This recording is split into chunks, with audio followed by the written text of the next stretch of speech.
और दूसरा एक बहुत बड़ा मामला जिसकी शुरुआत कल हमारे साथी कर रहे हैं, जो व्यूमन रिजर्वेशन, महिला रिजर्वेशन 33% की घोषणा हुई है। लेकिन संविधान के विरुद्ध में कुछ भी होता है। पहली बात, आरक्षण कोई गरीबी उन्मूलन का कार्यक्रम नहीं। इसलिए मैं इस आरक्षण का, जो महिलाओं के नाम पे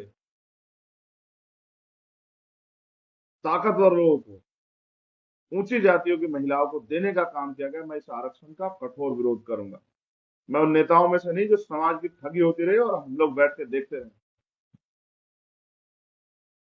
एक बार आर्थिक आधार पर आरक्षण लागू हुआ, उसका खामियाजा हम लोग आज तक भुगत रहे हैं। नेता चुप रहे, नेताओं ने हाथ हटा के समर्थन किया। परिणाम ये है कि पिछड़ों के लिए 50 सीटें आती हैं, आर्थिक आधार पर आरक्षण की 100 सीटें आती हैं।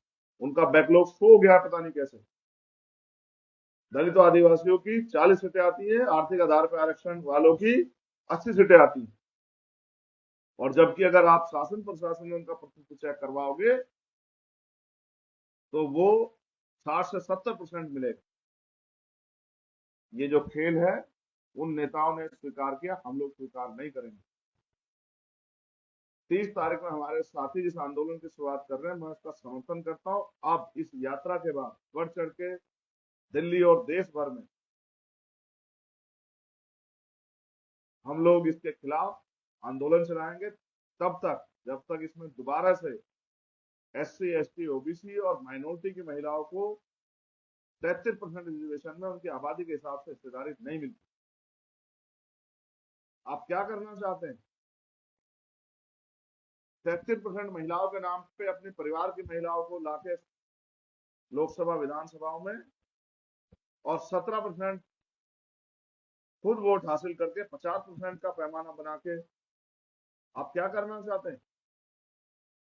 आप इस देश की डेमोक्रेसी को खत्म करना चाहते हैं? आप इस देश के संविधान को कुचलना चाहते हैं? इन नेताओं को के मुंह पे टेप लगी होगी, लेकिन चंद्रशेखर आजाद के मुंह पे टेप नहीं। जब दलित, पिछड़े, आदिवासी और अल्पसंख्यक समाज के हकों की बात आएगी, हम लोग चुप नहीं रहेंगे। ये 33% महिला आरक्षण नहीं है, ये 33% सवर्ण महिला आरक्षण है। जब आप महिलाओं को आरक्षण देने की बात कर रहे हैं, तो आप 33% महिलाओं में उन वंचित वर्ग की महिलाओं को भी करो। आके देखो राजस्थान में, जाके देखो उड़ीसा में, जाके देखो बिहार में, आओ मध्य प्रदेश में, कि किस तरह से दलित, पिछड़े वर्ग की महिलाएं किस तरह से अपने बच्चों के पेट पालती है। अगर हिस्सेदारी देनी है तो उनको दो, जिन्होंने आज तक लोकसभा का और विधानसभा का दरवाजा नहीं देखा। हिस्सेदारी देनी है तो उनको दो, जिनकी संख्या वहां कम।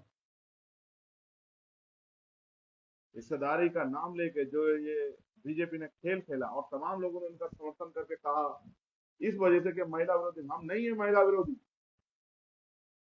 हम तो कहते हैं कि राज्यसभा में भी दो महिलाओं का आरक्षण, विधान परिषद में भी दो, मिनिस्ट्री में भी दो, सब जगह दो महिलाओं का आरक्षण, लेकिन उनकी संख्या के आधार पर।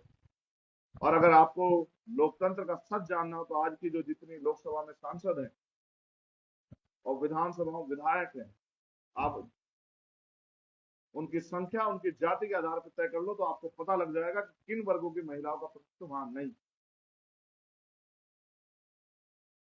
इसलिए स्वर्ण महिला आरक्षण का विरोध हम लोग बड़े पैमाने पर करेंगे, पीसी करके करेंगे, देश भर में करेंगे।